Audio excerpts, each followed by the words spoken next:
Moving on to question 5, Councillor Roy, to the Cabinet Member for Children, please. Thank you, Mrs Deputy Mayor.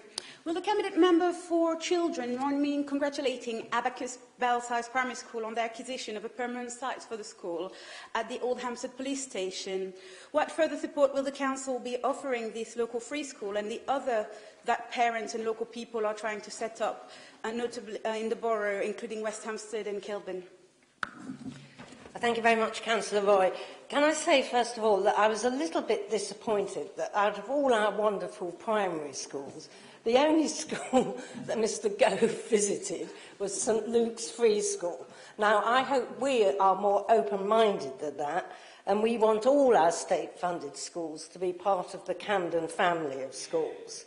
And I was pleased that head teachers of both our primary free schools and UCL Academy attended the recent Head Teachers Conference, which Councillor Hayward also mentioned, to help us develop the Camden model of school support approved by the Cabinet in June.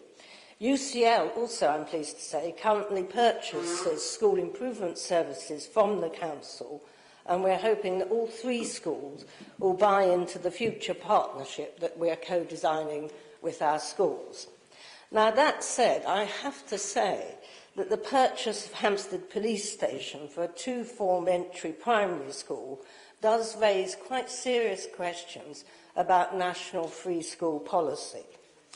First of all, our current pupil projections show that there will be no need for further primary places in the area, even by 2017.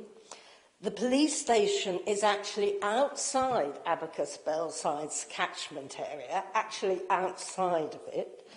And we are concerned that Abacus Belsize might actually be operating with vacancies if this plan goes ahead, which will affect its viability, as well as affecting the viability of surrounding primary schools. So there's lots of reasons to be concerned about these proposals. And as you know, we have a very limited involvement as a council in establishing free schools, practically none at all. And whilst I don't know the actual figures on the costs of the school, I do think it's likely to be very considerable. Hampstead Police Station is a valuable listed site, and there will also be significant refurbishment costs. I do question whether at a time of dramatic cuts in education and public services, spending on this new school will provide best value for money for Camden taxpayers. The sale of the site could generate significant funds which could be used to invest in several schools in the borough. I'm also concerned that the school is likely to have to deal with a further period in temporary accommodation up to 2 or 3 years, whilst this, if I can call it, Boris's vanity project is refurbished. Thank you, Councillor Mason. Councillor Roy, have you got a supplementary question? No congratulations then, none at all. I'd like to point out that Belsize has the highest birth rate of the whole of the borough, and that as Abacus catchment area is not going to change at all, you should at least recognise. No, the catchment area is actually part of why they got given the money, so they will still take the same children they're catering for right now. You could at least acknowledge that Abacus is serving Camden children, and if you won't congratulate or give support to Abacus, which is in Conservative NW3, would you at least wish good luck to the West Hampstead International Free School, which is in NW6, Labour NW6, and which is expecting decision from the FE this week?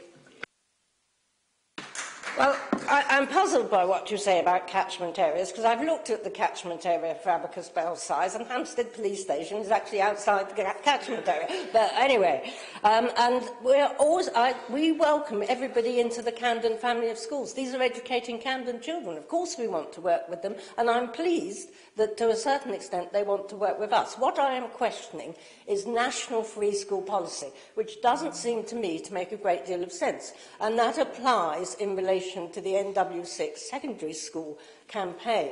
Now, I think there are at least 3 secondary schools opening in Brent, some of which are actually on the borders with Camden, one of which is Malvern Boys School, which will be there for a period of 2 to 3 years, if not more.